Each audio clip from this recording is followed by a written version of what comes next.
Well, hello everyone. This is so wrong.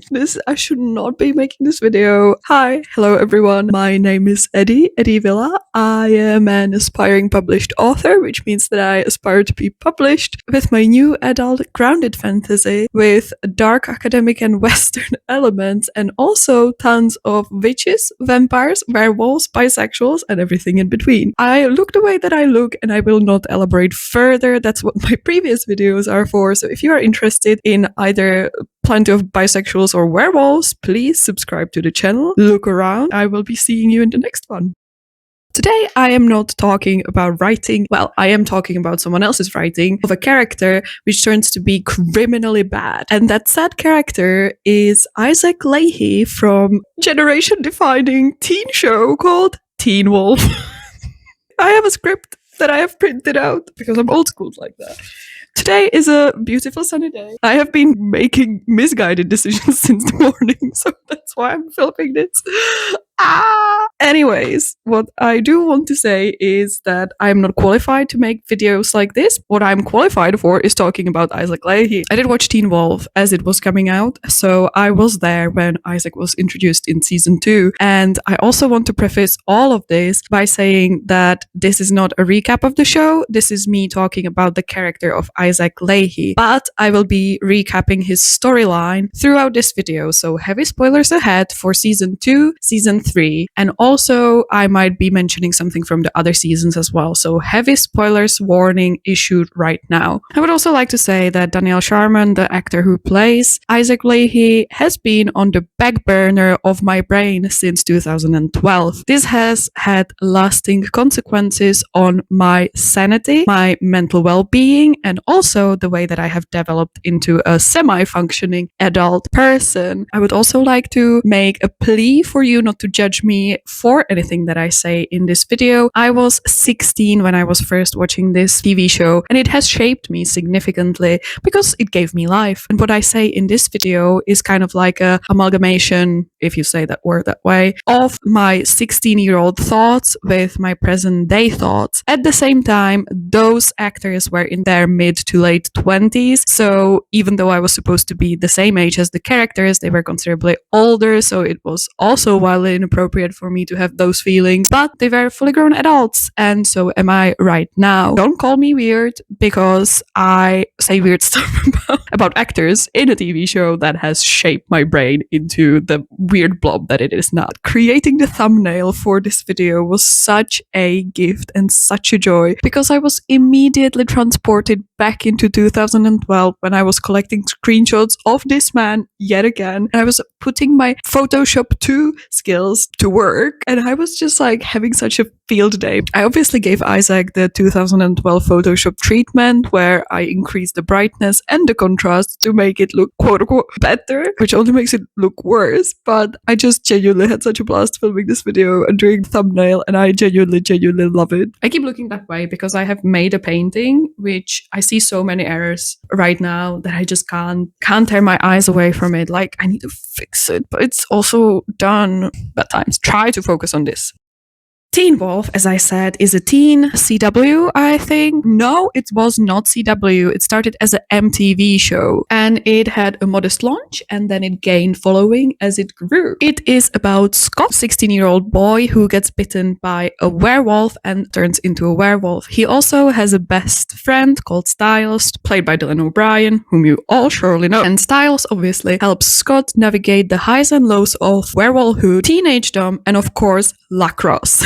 Because Teen Wolf is not like the other shows. It's not gonna have soccer, it's gonna have lacrosse. Bad. Then a family called the Argents moves into Beacon Hills, the town where Scott and Styles go to high school and live, which is in California, and the Argents turn out to be werewolf hunters. They also have a teenage daughter called Allison, and Allison and Scott fall in love in the typical Romeo and Juliet kind of fashion. Allison also becomes best friends with Lydia, who goes to the same school as them, and she is the typical popular girl, but underneath she hides that she's really, really smart. She is also dating Jackson, who is the jerk jock type of a character. Most of these characters have at least one living parent whom we see throughout the show, which I feel is quite rare for teen dramas at the time. And then the last character that I will mention for now is Derek, who is the resident brooding, depressed werewolf whose family died in fire a couple of years prior, and he for some reason hangs out around teenagers despite being in his 20s. But don't worry, it gets much, much worse. But we don't really care about all that because we care about Isaac Lahey. Isaac Lahey is the classmate, teammate of Scott and Styles, Lydia and Allison. He goes to the same school. He is a teenager. And the first time that we see him is at the beginning of season 2. His introduction scene comes at minute 13. That should only tell us how important he is going to be to the show, at least for a portion of time. And the introduction scene includes him at a graveyard digging a grave while looking extremely sad and tortured with wired white headphones and also a black eye. Then he falls into a grave. And you can tell why I was immediately doomed when I first watched this episode. Curly hair, pale skin, blue eyes. Of course, later I found the actor is British because I didn't understand accents then, so I couldn't tell it from the way that he spoke. Not the best at American accents, I'm sorry to say, Daniel. I will be addressing him throughout this video, I feel, quite a bit, which is not worrying at all, so don't worry about it. When Isaac, poor boy, falls into a grave and looks absolutely pathetic, scared, and sad, I was completely doomed. I knew that I was going to be the biggest fangirl whatever happened to him because I have questionable choice when it comes to fictional characters, and I will be excusing crimes. But I would like to also say that me liking him from the get-go was a little bit of a rarity in those days because the hate, the awful amount of hate that this character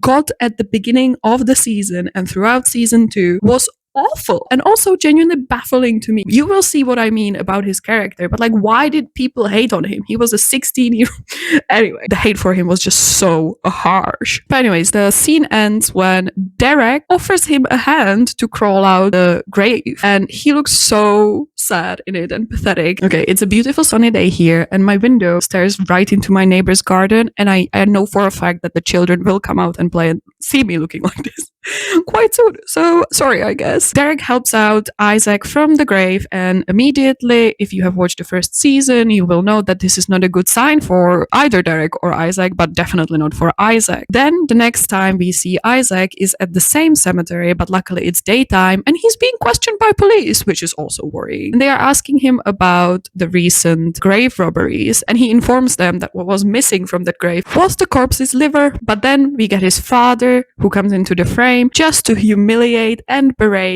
and insult his own son in front of the policeman. And of course, Isaac seems very, very timid because something is clearly not right. And we learn what is not right in the next episode, in which we see Isaac and his father having dinner, and the conversation turns quite tense quite quickly when they start talking about Isaac's grades, and he tries to avoid the topic. He does a good job of looking like a scared teenager. Well done, Daniel. And then his father starts yelling at him and throws a glass towards Isaac, and one of the shards nearly hits him in the eye. Yes, Isaac's father is physically, emotionally, and psychologically abusing his teenage son. But we get a hilarious line delivery: "You could have blinded me." But that's not no laughing matter. But what happens when Isaac takes out the piece of glass out of his face and the blood starts to trickle down his face? The blood actually retracts and the wound heals. Yes, he is now a werewolf who has the ability to heal super quick. And not only that, it appears that werewolves also have the ability in which their own blood trickles back into the body and cleans after itself, which I'm fairly sure is not how blood works, even if you do have supernatural healing. Definitely, the blood shouldn't clean itself. It should leave a trace. At the same time, Daniel Sharman is distractingly beautiful, so we don't really care about the particulars or the logic of this scene, despite it being absolutely horrifying scene. It escalates in Isaac running out of the house, his father running after him, and suddenly we are in a darkened alley where something brutally murders his father. And of course, because there is like not a single thought in anyone's brain, everyone blames Isaac for it, despite it being the Kanema, which is one of the main antagonists of this season, and it's also a lizard-like creature that kills murderers, which is something that the main characters don't know, but I know because I have watched this. We find out that it's a lizard creature in the actual episode because we see it. Isaac, after witnessing his father being brutally murdered, runs into an abandoned subway station, warehouse type of a thing, because of course, where else would we find Derek? And Isaac tells him, my dad is dead, and I didn't kill him, something else did. Uh-oh. The next day, Scott and Styles are having a lovely conversation in the changing room before training, and Scott absolutely normally says that he smells another werewolf. So we get a very weird scene in which instead of walking to people and trying to smell them, Scott attacks his teammates during the training and tries to smell which one of them is the werewolf. Isaac is catching on because he's not dumb, but they of course have to participate in the training, so they get into altercation. They kind of like twist around each other and then they longingly look into each other's eyes. But before Scott can do anything, the police comes and they take Isaac to custody. Yes, my guys, Isaac is arrested after watching his abusive father being killed by someone else. Of course, it's the full moon, so Isaac transforms in the cell and then he runs away, officially becoming a fugitive for the second time. In the same episode, we learn that his father locked him in the freezer in the basement. This is a really good start for Isaac already, and don't worry, it gets worse. Turns out that Derek turned Isaac into a werewolf because he wants to build a pack. The alleged reason why he picks teenagers to do that, even though he's a fully grown man, is because they are more likely to survive the bite and then become werewolves themselves. I don't believe him for a second. He just wants someone to manipulate. He also turns two other characters into werewolves, but they are not very prominent in the show. I will tell you their names anyways. So we have Erica and Boyd, who are classmates of all of the other teenagers. They are kind of like the outcasts and lone. He really spins a tale about becoming a part of a pack. There is a big tension between like the main group of characters, Scott, Styles, Allison, and Lydia, who are the designated good guys of the TV show, and Derek, Isaac, Boyd, and Erica, who are for some time framed as the bad guys of the show. And you can tell that they are the bad guys of the show because all of them wear leather jackets and also do questionable, unnecessary stuff. And Scott learns about Derek's plan to turn Boyd, and from his moral high ground, Scott asks about their transitions and tries to convince Boyd to not take the bite. And during this questioning, Isaac turns snarky and he says that other than being bumped about being a fugitive, he's doing quite well. Erica says something cringy, and then we get Boyd, who says he doesn't want to be like Isaac and Erica, which like, he doesn't want to be hot and wearing a leather jacket, or I don't understand what he means by that. But he wants to be like Scott. But too late, he's already been bitten. But we don't care about the implications of this storyline because then we get a training session in which Derek is trying to teach Boyd, Erica, and Isaac about self-defense. They are trying to attack Derek and he always like throws them around, but it's so hard for me to focus on anything because I have this weird condition, which means that if Daniel Sharman is wearing something red, my brain just shuts off. It's kind of like the opposite of a bull who gets angry when they see something red. I see Daniel Sharman in a red shirt and my brain is just scrambles. It just doesn't work because Derek is throwing them around. They are like, oh, we are so tired and so hurt. And Isaac is the mouthy one, so of course he complains and he says that he has about 100 bones broken in his body. And Derek is like, oh, come here, I'm gonna help you. And he takes his hand and then he breaks it again and says 101. Absolutely brutal comeback. You didn't have to do him that dirty. It also reminds me very much of the originals, in which Daniel Sharman plays Cole for a moment and Marcel Gerard detains him by chains and then like throws him around and throws him into a chair and then pushes him back into the chair. And there's just something irresistible about Daniel Sharman being manhandled. I should probably talk about that in therapy as well, but I don't go through therapy. So Isaac has very sneakily made Jackson retract his statement about the night that his father died. Isaac has been cleared convicted of murder of his father. He can go to school now, and he goes to the chemistry class. They now suspect that some people in the school might be the Kanema, the main antagonist, who is killing people. And we get a very funny scene in which Styles and Isaac begin their antagonistic arc, and everyone suspects the Kanema is Lydia because of whatever reason, and they want to kidnap her and detain her and maybe kill her. But Styles has a crush on Lydia, and he is very protective of her, so he confronts Isaac, and Isaac tells Styles a very funny story of when he had a crush on Lydia, and she kind of was very mean to him and unkind to him. To which Styles is like, cool story, bro. Maybe write about it in English so you can get your feelings out. And Isaac is like, well, I'd rather channel it into killing her because he's not really good at writing. And I'm like, sir, you are supposedly emo teenage character in 2012. You are writing fanfiction or sad poems, and you cannot convince me otherwise. So he's already lying. They try to take Lydia, but then it turns out that the Kanema is actually Jackson, her boyfriend, and they get their asses kicked by the main trio of quadruplio. Quartet. And also, for some reason, there is a hilarious scene where Isaac is chewing gum like an absolute maniac while he and Erica go through the school vandalizing the property for absolutely no reason whatsoever, only to end up in the library where Isaac confronts Matt, who is played by Stephen Ford, who, by the way, funnily enough, followed me on Tumblr back in the day, and we actually had a couple of conversations, and then he had to unfollow me because I was posting too much One Direction, which he also confirmed himself.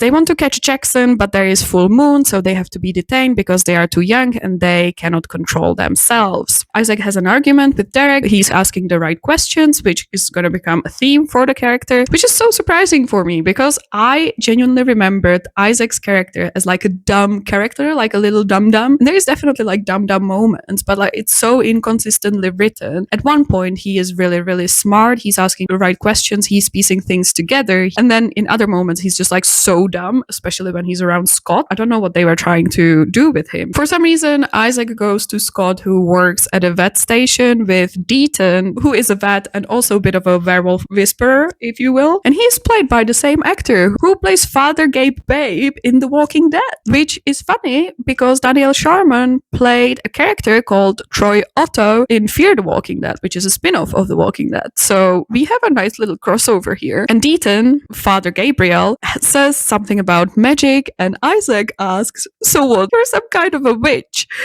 And Deaton looks him straight in the face and says, no, I'm a veterinarian.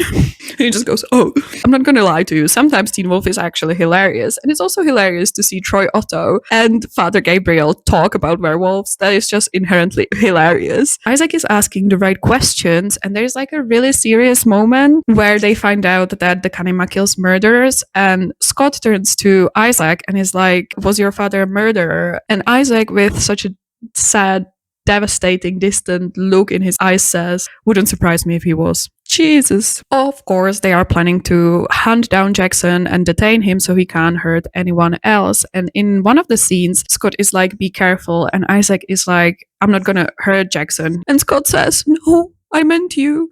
And then Isaac has again such a sad look on his face, because like, this is probably like the first time in many years that someone has been concerned for his well-being. And I'm just like, this guy needs a blanket, hot chocolate, and a big, big hug. And also about 50 therapy sessions. But this is a teen drama show in 2012. So of course there is a rape scene. Hilarious.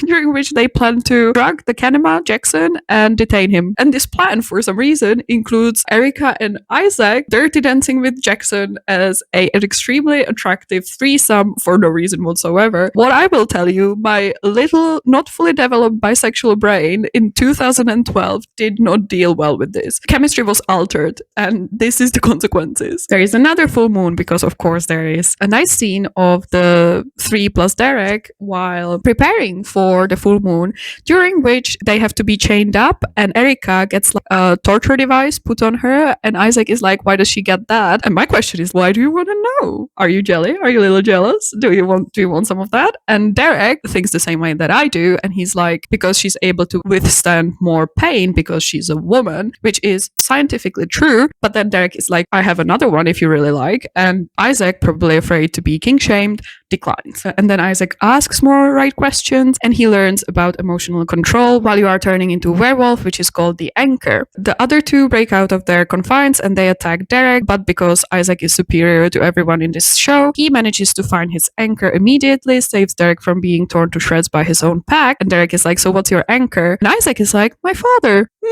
The man that emotionally, physically, and mentally abused you for years and locked you in a freezer. He says, again, with the saddest look in his face, he didn't used to.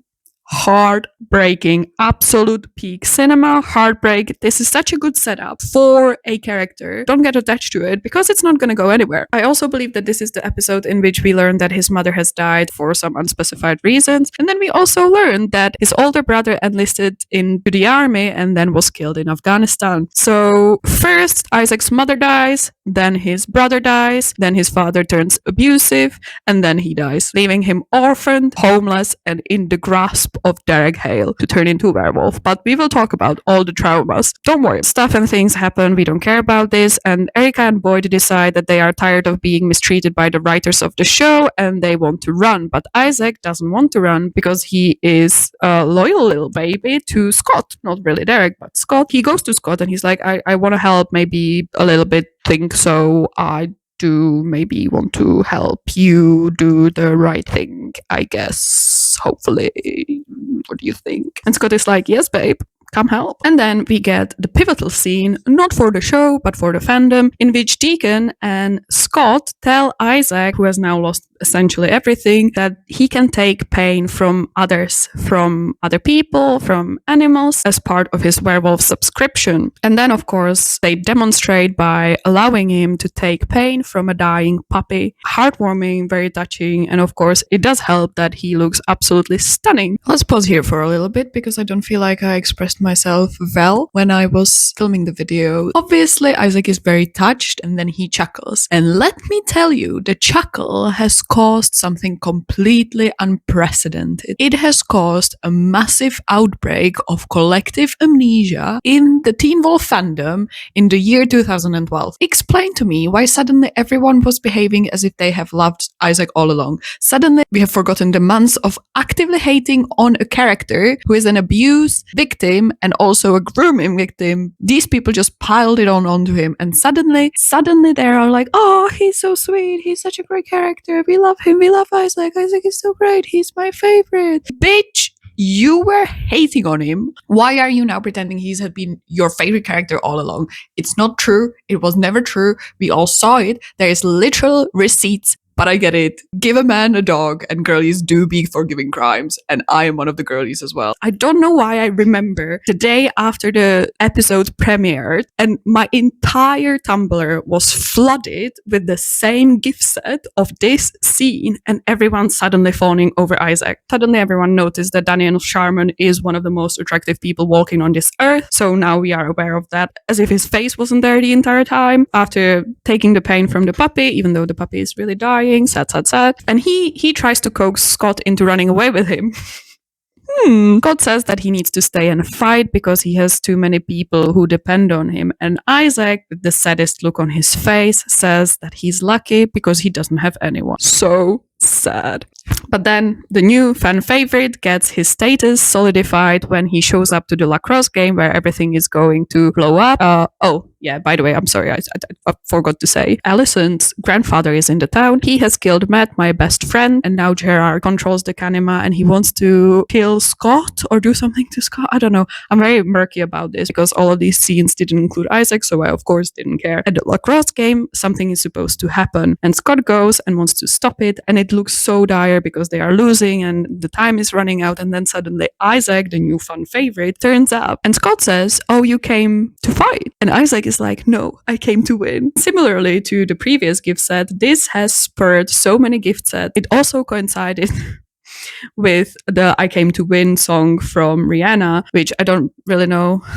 How is it called? I Came to Win? I don't know. There were so many posts that literally combined the I Came to Win song by Rihanna with these gifts of Isaac saying, I came to win. Another pop culture moment that was spurred from him looking absolutely gorgeous. And then, of course, everyone was again rewriting history and pretend that they didn't spew unhinged hate towards Isaac the entire season. But anyways, Gerard attacks Isaac and wants to halve him by a massive sword. But fortunately, Isaac can kill with his smirk. Me, not Gerard, sorry. But Scott intervenes and everything is okay. Styles has gone missing, and Styles' father, who is the sheriff of the town, is trying to find him, and he has conversation with Scott and Isaac. Isaac seems genuinely concerned, and he delivers like, we will call you, in such a soft, genuine way. And I'm just like, you don't have to care about this boy. He has been shit to you the entire time. He wanted to kill you at some point, I'm sure. Like, you don't have to be soft for him, but you are, and I love it. Derek and Peter rock up, and who is Peter, might you ask? Well, Isaac has the same question, and they tell him that Peter is Derek's uncle. He tried to kill them, and then and then they set him on fire, and Derek slashed his throat. But he's alive now for unspecified reasons. So this is a lovely scene. I love this scene. The Kanema/Jackson appears to have died, and Scott and Isaac are supposed to steal his body for some reason, because that is, of course, not a crime. And this is where the dumb dynamic really starts to show, because they drop him on the way, and they are both like, but fortunately, Papa Argent, who is Alison's father and the son of Gerard, turns up and actually helps them, despite himself being a werewolf hunter. Complex dynamics. Then stuff happens, altercation. Alison, for whatever reason, stabs Isaac multiple times with Chinese ring daggers. He shakes it off, looks very cute during the whole scene, and then Grandpapa Argent turns up, forces Derek to bite him, and then we get the iconic scene, the climax of the entire show, when he yells, Mountain Ash! Ridiculous. Boyd and Erica are taken by someone, we don't know who. And the season ends with Derek, Peter, and Isaac at the old Hale house in the woods. We find a symbol carved on the door, which means that the Alpha Pack is coming. No, the Alpha Pack is already here. Season 3, otherwise known as the last season where Isaac appears, otherwise known as the last good season. And I have to say that Isaac is quite prominent in 3A, the first half of the season, but don't get used to it. The season actually begins with Isaac being unconscious on the ground.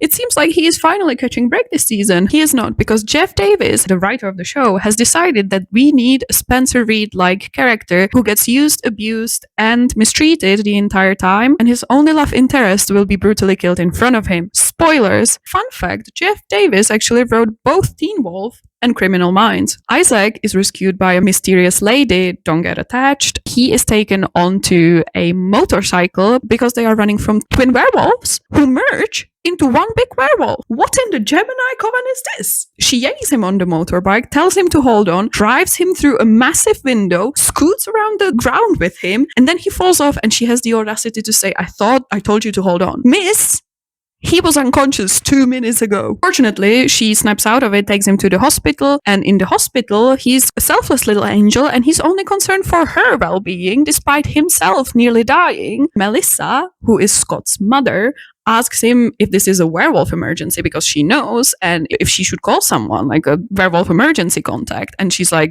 Derek? And he's like, no, call Scott.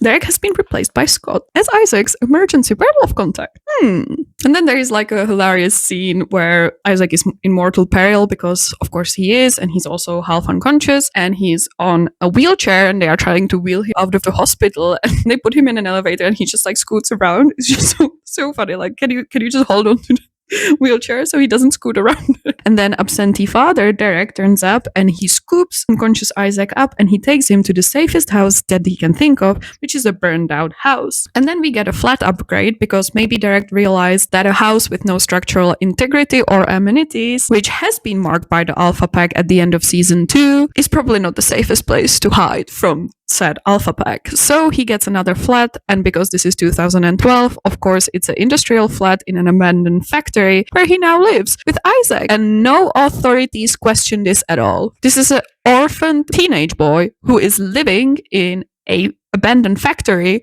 with a grown man. No one bats an eyelid. Well, I guess as long as Isaac turns up to school, it's fine. In this scene, Derek and Isaac are talking about an elusive he, someone is being discussed. And they are really talking about the fact that they don't trust him, the elusive he. And Derek asks Isaac, who does he trust? And he says, I trust Scott. And Derek goes, do you trust me? And Isaac hesitates. And then he goes like, yeah, of course. But we know that he doesn't trust him. The elusive he comes in and it's Peter. And Peter has swagger. Swaggy. I'd like to be anything you want. Sorry about that. And Peter, with his swagger, says, whatever you have to say, tell it to my face. And Derek, Deadpan, turns to him and says, we don't like you. Iconic. And I love it because there is a reason why Derek was so often likened to the Grumpy Cat, and it's so on point. Rest in peace, Grumpy Cat. Rest in peace, Derek, as well. Anyways, it turns out that at the beginning of the season, Isaac was the only one who was actually doing his job, and he managed to find Boyd and Erica, only he doesn't remember it because something happened to his memories of finding them. And the only way for him to remember is either A, if Peter, who is very untrustworthy, takes his claws, jams them into his neck, hijacks his brain, which could paralyze and kill him, or B, Isaac is plonked into a bathtub full of ice, pushed underwater until he's catatonic, which can cause him to die. Yes, citizen detectives, both is correct. Isaac, selfless angel, takes one for the team 2 times. First, we have the extremely dangerous brain invasion by Peter, but Peter says, don't worry, I have never paralyzed anyone. He was paralyzed himself though. And then we of course get the shot of Peter jamming his claws into Isaac while he's being held down onto a chair. And the scene is way too much for someone who has watched the entirety of Queer as Folk US at the ripe age of 14 and then rewatched it annually for 8 years straight. Or gay. Mostly gay. Just gay. And that's what the scene makes me feel like. And then Isaac has flashes and traumatic responses to what he has seen, but he can't really piece it together, but he feels scared and emotionally scarred by this. And there's like a shot of Isaac, which was so influential on Tumblr again. And I get it. He has a perfect face. The angle is perfect. There's like a solitary tear running down his face, and it's just chef's kisses. Then we get the ice bath scene, and in this case, Scott is present, and Scott is concerned for Isaac's well-being, and he's like, you don't have to do this. And then Derek, to not appear as a massive piece of shit, jumps it as well. And he's like, yeah, you don't have to do this, but I know what you are, Derek. You are not concerned for Isaac at all, so stop lying. Stop lying. And by the way, I love Derek. He was my first Teen Wolf love. When I first saw him lurking in the woods, I was immediately done for, but I have grown critical skills since then, and I see him for what he truly is. Emotionally and developmentally stunted man who hangs out around teenagers because he was traumatized in his youth and never moved past it. That's kind of sad though. I have to retract all my hate for Derek. This show is so unserious because they are discussing the possibility of Isaac's death, and then it's interrupted by Styles putting on a rubber glove like an absolute psycho. Not now, Styles. I'm worried for my babe. And this is where I began to suspect that they have come up with this ice bath concept only to get Daniel Sharman shirtless. I'm not here to objectify anyone. I'm here to only fall in weird parasocial love with these people. And then Isaac becomes Isaac. But I know that he would not support ice, and he is plunged into the bath. I am so uncomfortable for him. But then this whole scene is essentially a love letter for Daniel Sharman's face, because like, why are we getting gratuitous close-ups to his jawline? Like, I'm not mad at it, but someone surely had to question it a little bit. This is supposed to be a 16-year-old. Why are we admiring his physique so much? And in the scene, there is like an annoying framing device in which for like 2 minutes after Isaac wakes up, everyone except the audience and Isaac knows what he has said, which is so annoying. He should be privy to that information. They shouldn't be keeping this from us, but it's just to build like a little tension. Turns out that he has found Erica and Boyd in a vault. Erica is unfortunately dead, and there is another woman in the vault who turns out to be Derek's long-lost sister, Cora, and I don't care about her. What this teaches us is that Isaac has found them when the adults in question have not. Then he risked his life twice to find them again and succeeded. He is actually the main character of this TV show. Well, stuff and things happen once more. Boyd and Cora escape from the vault during a full moon, which is supposed to make them extremely angry, and the rest of them is trying to catch them. This is the first time that the Isaac scarf is introduced, and upon rewatch, he doesn't really wear scarves that much. Why did it become such a moment? Someone says, we need help, and someone else says, well, we've got Isaac now, and the person says, real help. Devastating. Well, they call Papa Argent, because why wouldn't they? He's a werewolf hunter, and they are hunting werewolves. Isaac tries to be smart and sassy, but Papa Argent shoots him down, not literally, just metaphorically and linguistically. And there's a lot of lectures, a lot of dramatic music. They look like a boy band cover, and then they hunt Boyd and Cora into the high school where Allison was also for some reason, but I completely missed that. Isaac saw her there, but he didn't say anything. That becomes important later. In the next episode, we have Coach Winstock, I believe, Winstock, who is the best character of the entire TV show. Coach is so happy that Isaac is back, and honestly, aren't we all? But also, Isaac is wearing the awful 2012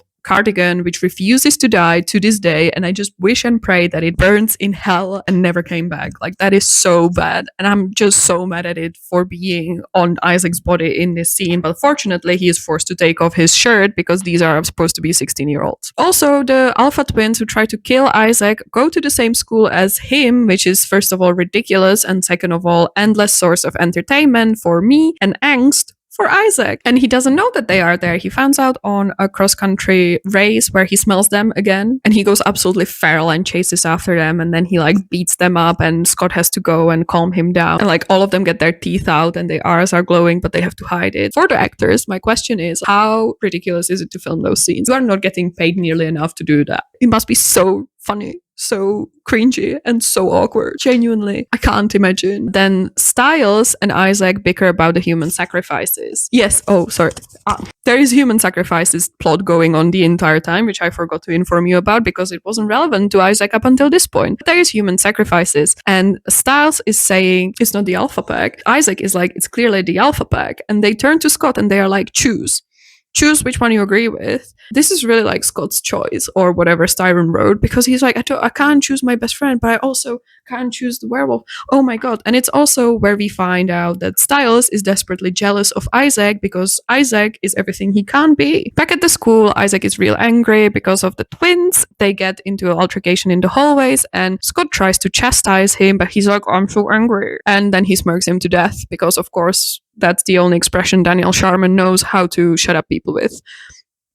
And then Isaac gets into detention with Allison, which honestly is so awkward because she did try to kill him and they haven't really talked about it since. Weird vibe between them, but also weirdly palpable tension.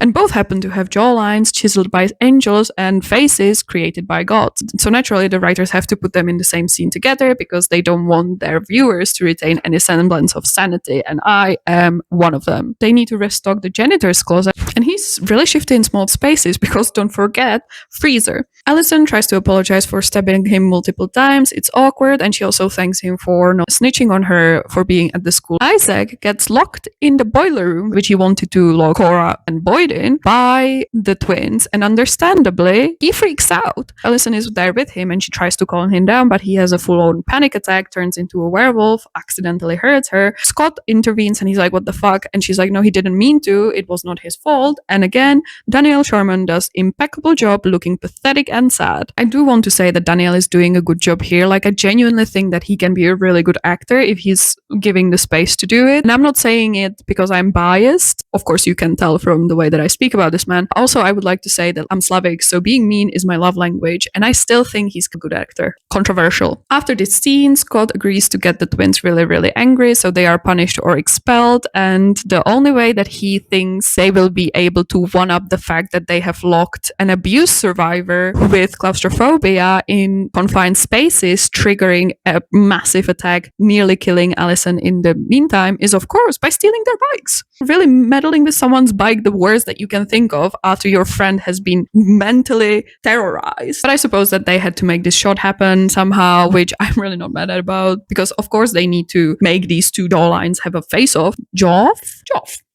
In other news, Derek is being forced by the Alpha Pack to kill his betas, which is really worrying for Isaac. What do you think Derek does to save Isaac? He throws him out of the industrial flat. And it's a very weird way that he does this because he yells at him while Isaac leans on a column slattily. This is also the scene where Daniel is not doing that much of a good job. And then, to chase him off, Derek throws a glass at him, just like his abusive father. Can Isaac catch a break and get a normal parental figure? No, he cannot. Isaac turns up at Scott's bedroom door in a wet white shirt and a sad look on his face. And of course, Scott takes him in, because why wouldn't you? I would like to take this moment to appreciate that up until this point, the writers were actually trying with Isaac and Derek, and both of them were instrumental to the plot, and their relationship was quite complex. And I also feel like they were developing Isaac's character a lot, which is so nice to see, because honestly, he is an interesting character, and he has great dynamics with the rest of them. So it's kind of nice to see, but don't get used to it. Next episode, cross-country trip, and then there is this annoying device again when the characters know what has happened, but we don't. And what has happened is shown to us in disjointed flashbacks, which is greatly annoying to me, especially if this is not how the show works in general. But what has essentially happened before this cross-country trip is that they have found out where the bank is, and they want to go and hash it out with the Alpha Pack, and Scott doesn't want other people to help because he doesn't want them to get hurt. But Isaac, who lives with him now, catches him trying to sneak out, and they have a very funny conversation where Scott is like, oh, I'm just gonna go grab some food, and Isaac is like, well, what are you getting? And Scott is like,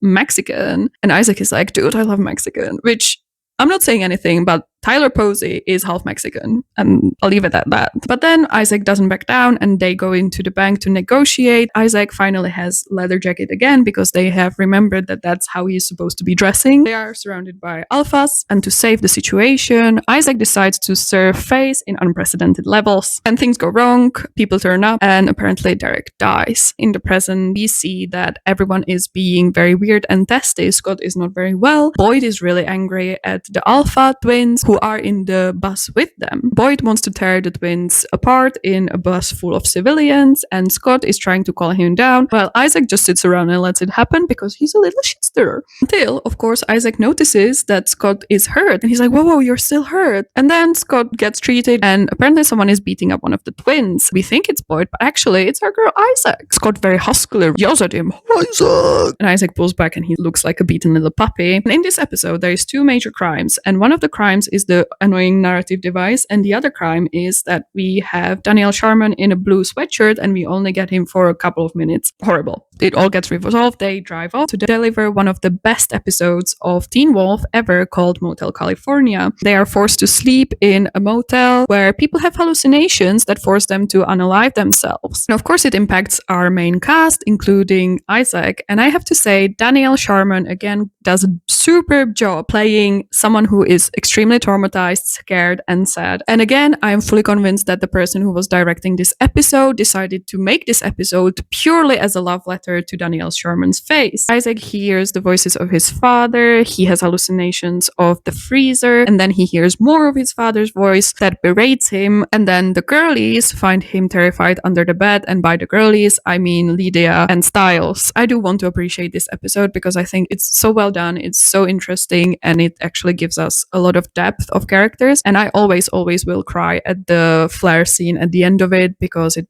will forever just be such a interesting and emotional scene. Similarly, the MRI scan later this season, which is so heartbreaking and so heartwarming at the same time. The only thing that puts this episode down is the Derek and Jessica thingy. Oh, by the way, Derek is actually alive, and Jessica is one of the English teachers who turns out to be the big bad of the season. In the next episode, despite him being absolutely awful to them, Boyd and Isaac try to save Derek from the Alpha Pack, and they devise some sort of a plan that is somehow smart but also not really good. Derek is being an ungrateful little bitch, and it all culminates in the moment when the Alpha Pack comes. Boyd has a smartass remark, and Isaac decides to be lethal himself by serving face again, but his acting kind of sucks, so points retracted for this one. And their smart, not smart plan doesn't work, and Derek is forced to kill Boyd while Isaac watches, and it's genuinely a heartbreaking scene. I'm just like, no, this could have been avoided. Next episode doesn't have Isaac in, so I don't care. Episode 9, Isaac is for some reason spying on Allison outside of her bedroom window, and she of course catches him because she's a badass, and she threatens him with knives. We learn that Scott has actually sent Isaac to watch over Allison, which genuinely makes him the biggest Allison and Isaac shipper, so he only has himself to blame. But also their jawlines obviously just draw each other in, so how much can you blame anyone for the same chisel jawline? Oh, it looks like Papa Argent is the person sacrificing other people. And Isaac actually figures it out through something that his father has given him, which is, in this case, not immense trauma and PTSD. And while they are figuring this out, he reads the word virgins and Allison gives him a look. Girl, I know what you're thinking. And they track Papa Argent into an abandoned building, and then they ruin his plan because, of course, he is not the big bad guy. It is the new character that was introduced this season, Jennifer, who is the dark druid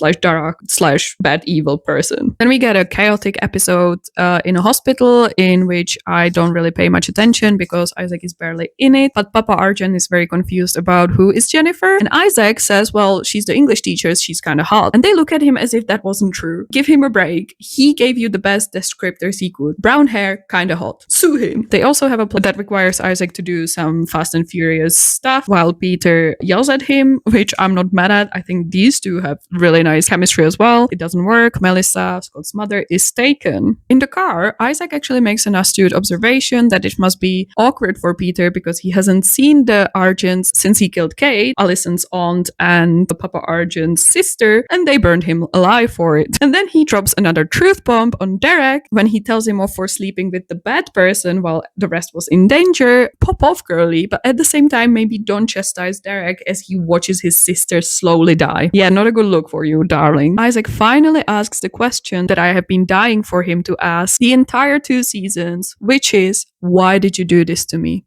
Heartbreaking. Isaac leaves to help other people, and then he tells this gem of a line to Derek, and he says that he can just sit there and perfect the art of doing nothing. And he said he wasn't good at writing. He is a poet. It's delivered in such a bad way as well. This is so just a gift that keeps on giving. He goes to the Argents to help and delivers yet another cringy line that I still can't embrace yet, so you will not get that one, because I really don't know what happened to the writers in this episode, because they decided to just make him the most dramatic person ever possibly to exist, and I just sort of am here for it, but also he's not as dramatic the entire time. He's kind of smart and sassy and comedic, but not so dramatic. But the more we get of Isaac, the happier I am, so I really ain't complaining. They go somewhere with Papa Argent. Papa Argent electrocutes Isaac for a little bit and chains Allison to the wall. Isaac helps Allison and they get a moment, so the seats are being sprinkled in. Papa Argent gets taken by the druid, so does Sheriff Stilinski, and so does Melissa, Scott's mom. The parents are missing, and the children are forced to find them. But for some reason, Scott, Styles, and Allison have to go into the ice bath like Isaac did in the beginning, but this time they are supposed to go into a trance that someone with a strong emotional connection needs to pull you under and pull you up. Allison is like,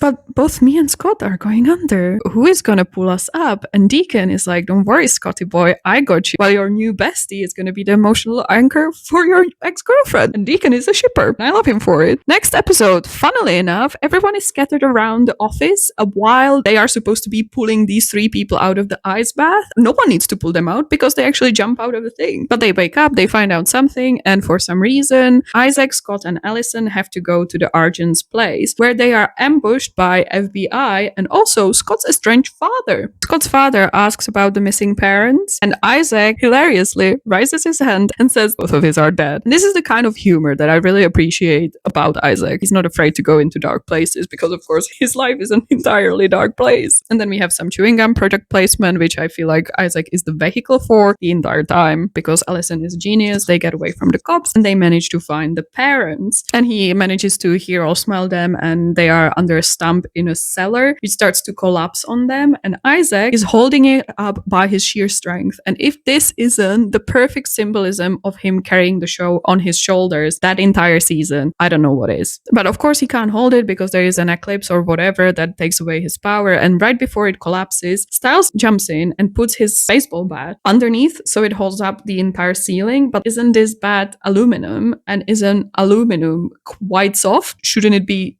collapsing itself? I don't know. I'm not a baseball bat expert, but everyone is safe. Everyone cuddles up to their parents except Isaac because both of his parents are dead. And the final scene of this half of the season is Scott saying some motivational monologue while we look at his friends, and we have this lovely screenshot: Isaac in a light blue jumper while Allison smiles at him charmingly. And of course, the Alpha Pack is defeated, so is the Darak, and everyone lives happily ever after. Not because we get season 3B. And of course, things have consequences, but we do not care because Isaac is barely in the season. It's also worth mentioning that this is where Kira is introduced, another criminally underutilized and mistreated character. Scott and Isaac have a little altercation because of Allison. They kind of like throw each other around, which is Isaac also saves Lydia from Allison's arrow, which is really hot. And then we get a scene in which everyone debriefs about the three of them being Styles, Scott, and Allison having some kind of psychological issues ever since they went into the trance. And someone asks, what happens to people who see weird stuff as a result of supernatural trance? And Isaac says,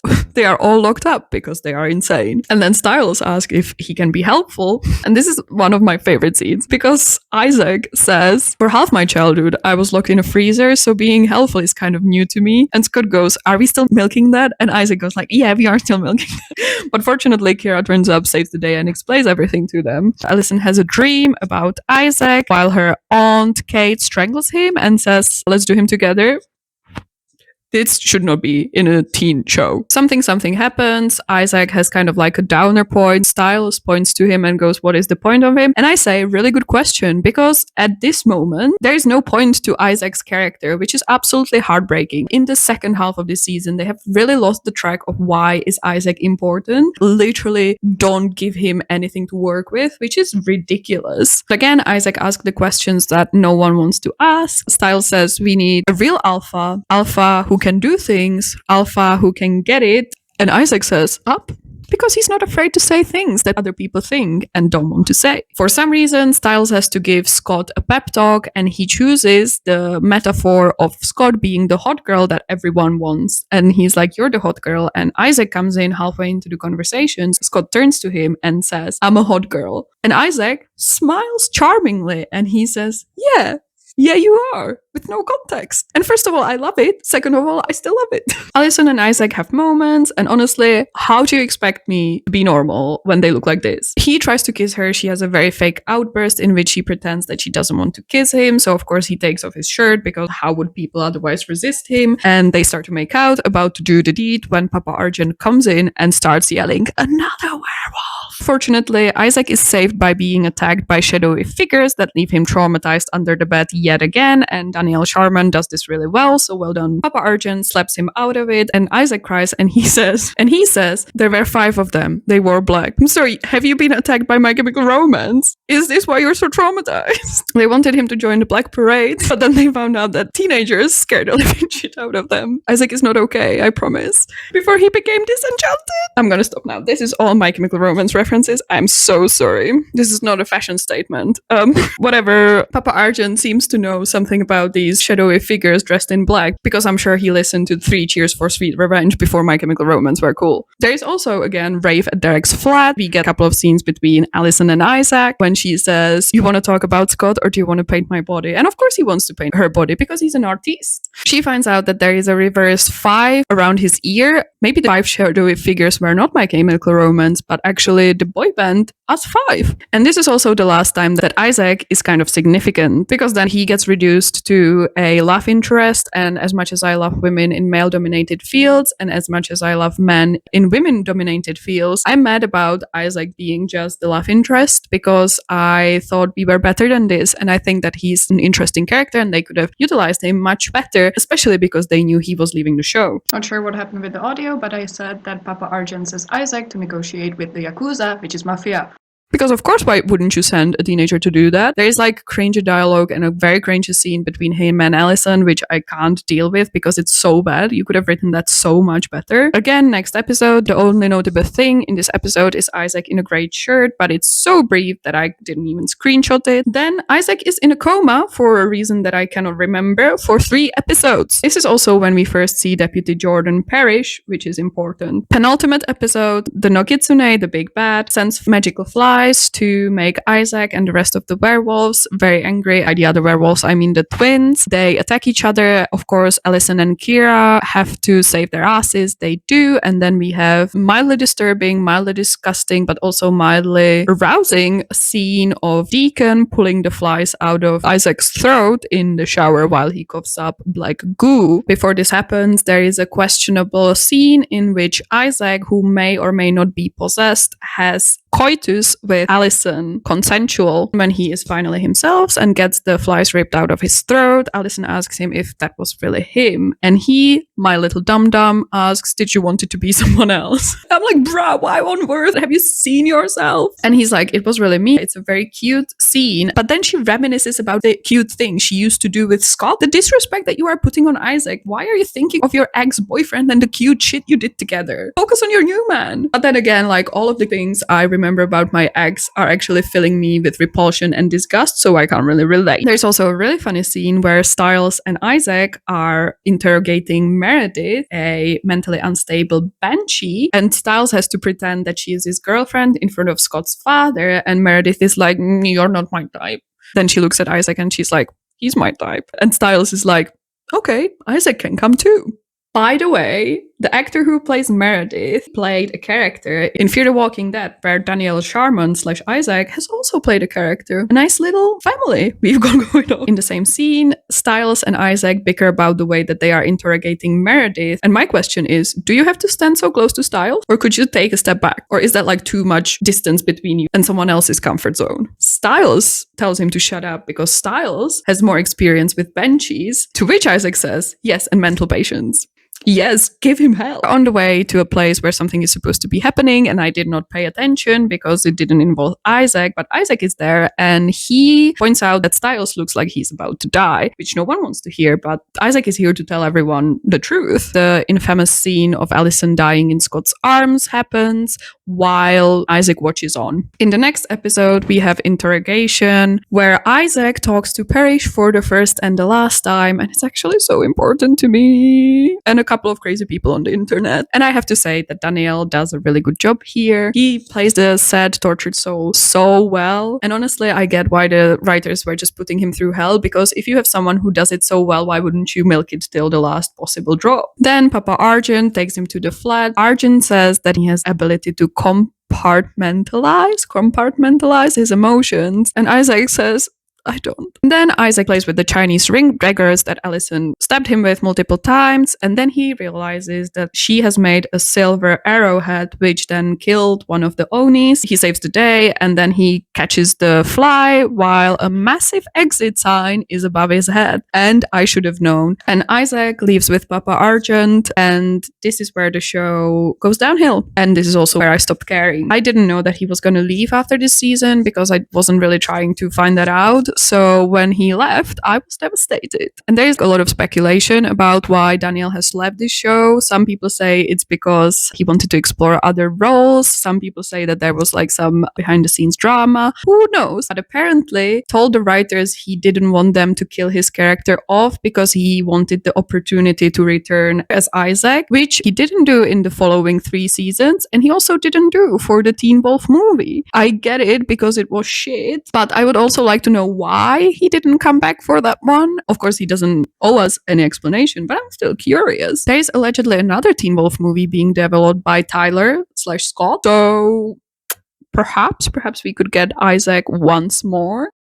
By the trio, I mean Isaac, Erica, and Boyd. And my biggest beef is with Derek, because I know that there is a lore that teenagers are supposedly supposed to have better chance at surviving the bite, and that's why he has chosen them. But also, why are you prying on emotionally unstable, abused, bullied, ostracized teenagers in order to do this? Is it because they are mentally and emotionally vulnerable, so you can manipulate them easily by obstructing, lying, and not telling them the full truth, so they accept and you have clear conscience despite you coercing into doing something that they actually don't have the full picture about? I am mad. He's grooming these teenagers and everyone is just like, well, it happens. Not to mention, he literally touched up a teenage girl at a hospital and then he turned her into a werewolf. That's sexual harassment of an underage girl. Actual crime. After he has done all of this, he puts them in danger, is an absolute asshole to them, doesn't tell them the full truth at a single point, and then he has the audacity to throw them out when they try to help him. Be grateful a little bit. You did this to them. They didn't ask for it. You lied, and then you did this to them. Why are you being a bitch? And then also there is the mistreatment by the writers, because the only person who is giving a semblance of personality is my favorite Isaac. Erica is just bitchy and then she dies off screen, and Boyd is just there and then he dies on screen. And that is the extent of their character, despite the fact that in season 2 they have laid out a couple of seeds for perhaps a storyline between Erica and Styles, and they have also shown that Boyd is actually the one who wants to do better and be more like Scott. But that gets left in the dust and it is never ever in any way explored. And I believe that there was some behind the scenes with Gage Golightly, the actor for Erica, that made her exit the show. With Boy, we can only speculate why he was such a non-character, but with the way that other characters of color are treated by the show, it's not very hard to come to a certain conclusion why they are not being the best characters ever. Racism. And it's such a shame because, like I said, there is so much potential. They had such fun dynamics with other characters, like the animosity between Erica, her implied relationship with Styles. That was so good. Obviously, Isaac and his animosity with Styles and his relationship with Scott would have been really interesting. Boyd could have been explored much more in depth because he also had a connection to Scott. I just don't understand why they threw it away. And also, there was so much potential for interesting dynamics between the trio themselves. Erica could have had a really close friendship with Isaac. If they necessarily had to do the Erica and Boyd relationship, that could have been explored more as well. And they could have really worked so well as a foil to the other quartet, Allison, Scott, Lydia, and Styles. But unfortunately, the writers were like, oh, there is so many opportunities, let's miss all of them. But anyways, back to Isaac. I want to talk about the chemistry and relationships of Isaac, which I think is...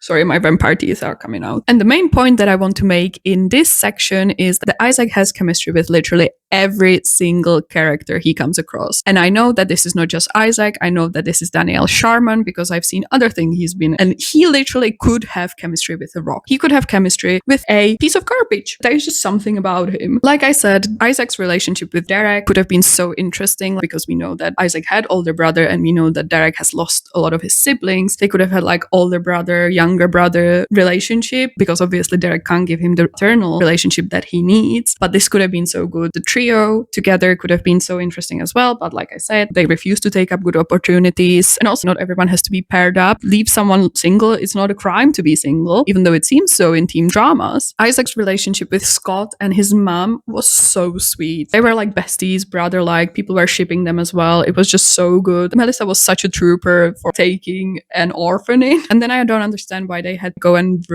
make more tension in the relationship by involving Isaac with Allison, but I guess for the drama. Romantic relationships with Isaac are superficial, barely there. There is a mention of him having a crush on Lydia, which was not reciprocated, and then he has a fleeting remark about Cora, which is played for laughs. The only romantic relationship that he actually has is with Allison, and it's brief and ends tragically. Obviously, the chemistry was off the charts between these two. They are visually amazing together, but also not every couple that dates in real life needs to be dating in the show that they are in. And yes, Daniel Sharman and Crystal Reed dated while they were filming Teen Wolf. And I have to tell you, when that news broke, my poor little brain broke with it. I was already such a big fan of Allison, and I thought that Crystal Reed was just immensely gorgeous. And then he came along, then they got together, and my brain literally couldn't compute. The writers must have known that both of them were leaving the show, so why did they even bother doing doing this. I get that they needed to generate drama and tension and all of that stuff, but don't make me invested. If you're gonna kill one of them off and the other one leaves immediately after, that takes the emotional gut punch out of it. Isaac's relationship with Styles, endless source of entertainment. I really liked their dynamic. I really liked that they hated each other and competed for Scott's attention. I think it was so good, especially when I recently realized that Isaac could be quite smart, and he also had like sassy remarks, which is usually Styles' domain. So I see where the tension came from. It would be so cool to explore that in depth. And what they could have especially done is create a slow burn of a friendship between Stan and Isaac, but I will talk about it a little bit later. Then the relationship between Isaac and Papa Argent, I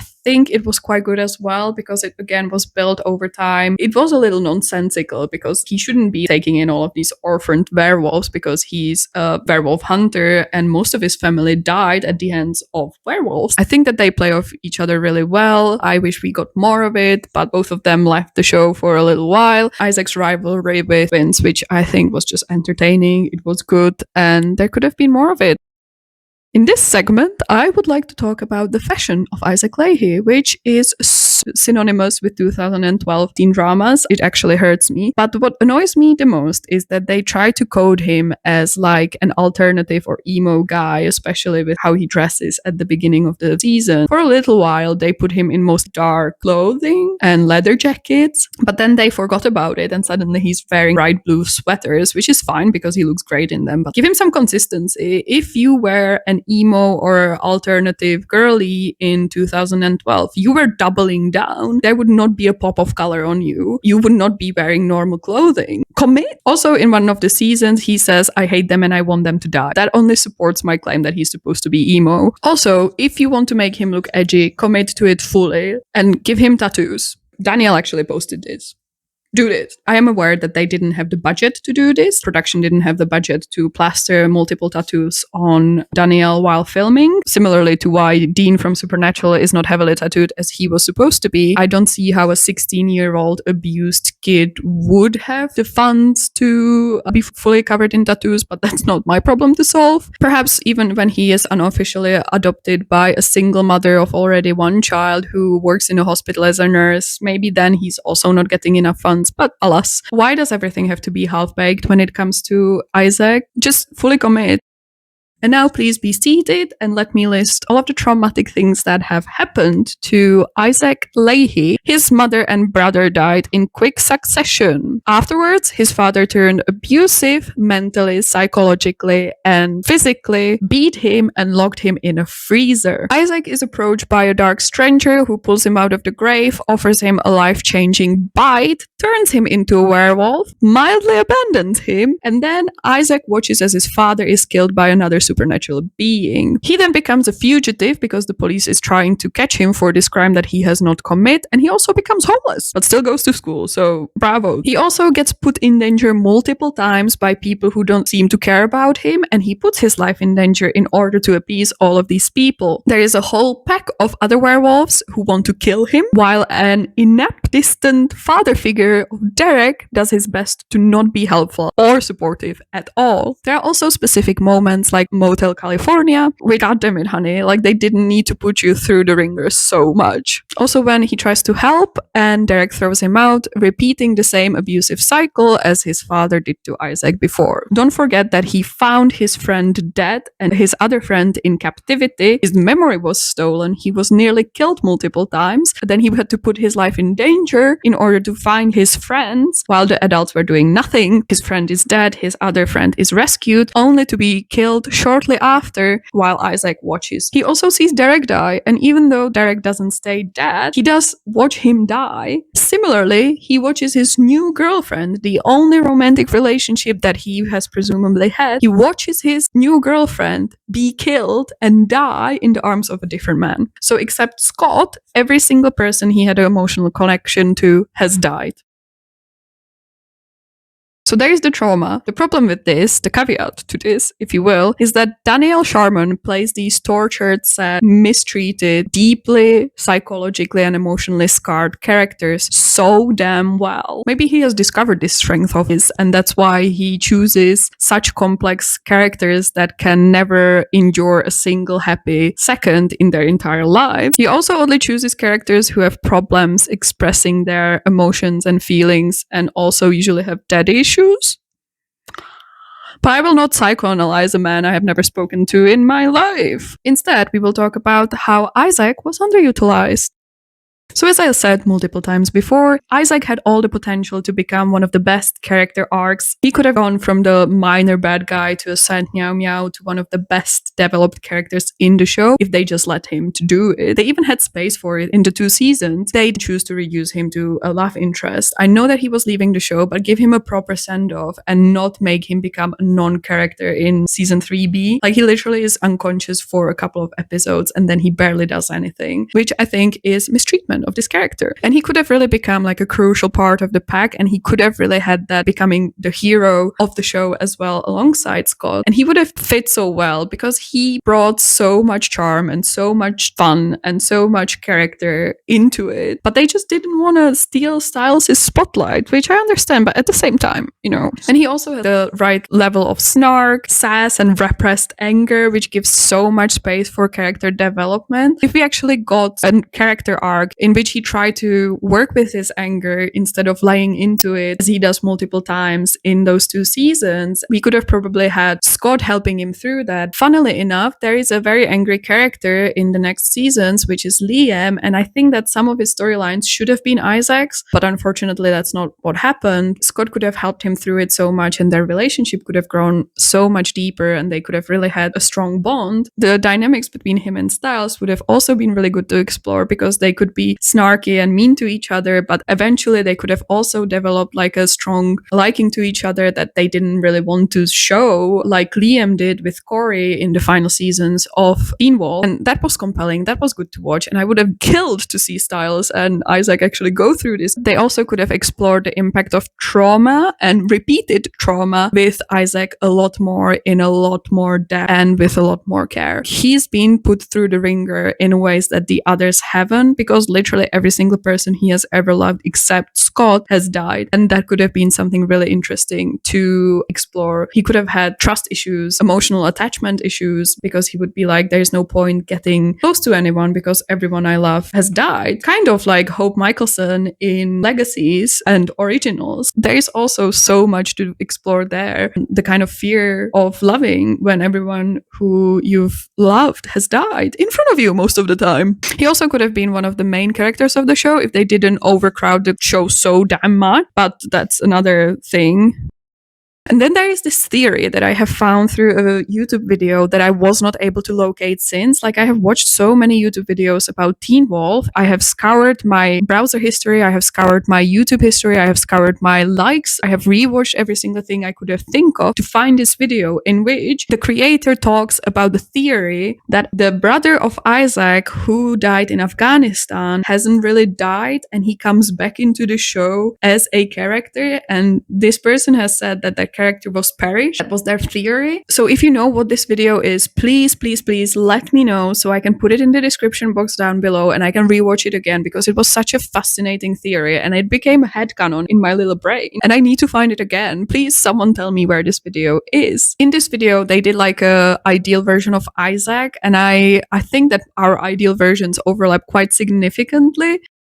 In my ideal version of Isaac, he has a storyline. I know. Bonkers concept. In my ideal version, he is heavily tattooed and has a fashion sense. He also becomes fully part of the Scott pack, and he actually becomes like Scott's right hand in the werewolf stuff. Stiles is obviously still his best friend, but there is some jealousy between the two, because when it comes to werewolf things, Isaac is the one that Scott goes to. When it comes to all the other things, Stiles is the person that Scott goes to. I also know that Stiles sometimes has this thoughts of like, I'm just a human, I'm not supernatural, blah, blah, blah, blah. And that's something that he could be jealous of with Scott's relationship with Isaac. Stiles and him constantly bicker because they are jealous of each other, but then they develop deep respect for one another and actual care that they are afraid to show. They cherish each other while having really playful dynamics still. Again, the story arc of him being like a minor bad guy, becoming sad and alienated, slowly integrating into Scott's pack, into becoming a really good person who is an integral part of the pack and has real impact on the events of the show would have been so good. Also, in my ideal version, Isaac does some soul searching and he actually goes to Derek and gives him absolute freaking hell for what he has done to him and how he has treated him since turning him into a werewolf. It could be like a really good moment for Derek himself because he would finally face some consequences for his decisions instead of the decisions conveniently dying or leaving the show. And they could have really developed into like a brotherly relationship, so that would have been good to see. In my ideal version, it actually turns out that Parrish, who becomes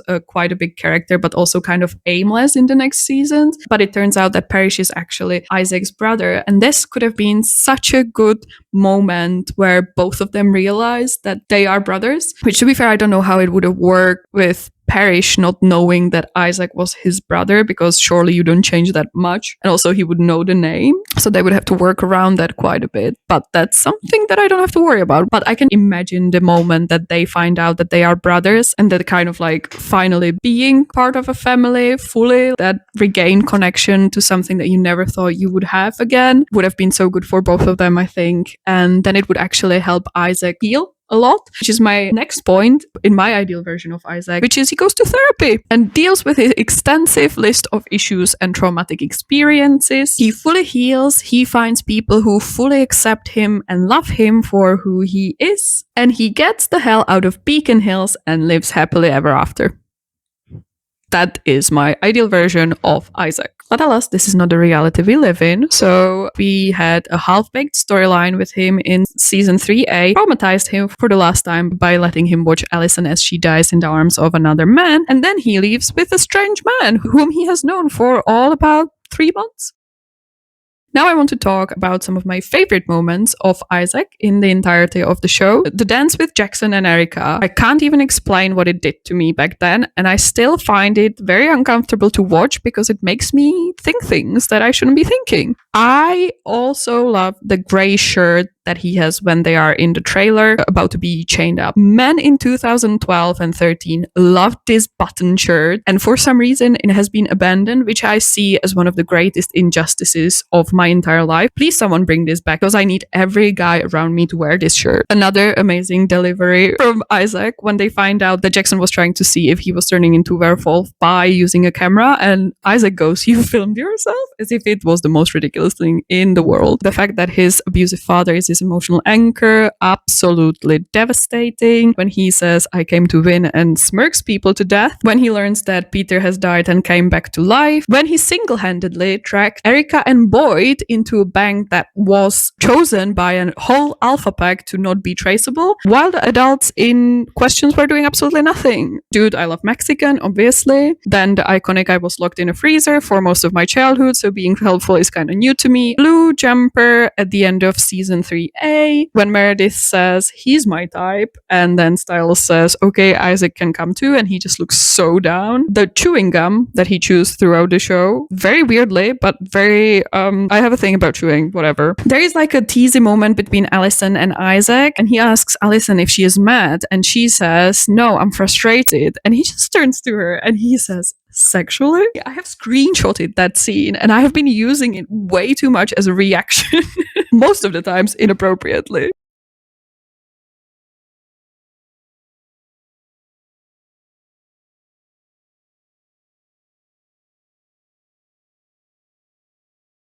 Truth is, every single moment Isaac is in the show is my favorite moment, but we would be here for hours, which we have already been. So I apologize for that, but the thesis of this video has been, I love Isaac, and even after 12 years, I need a spin-off with Isaac in it.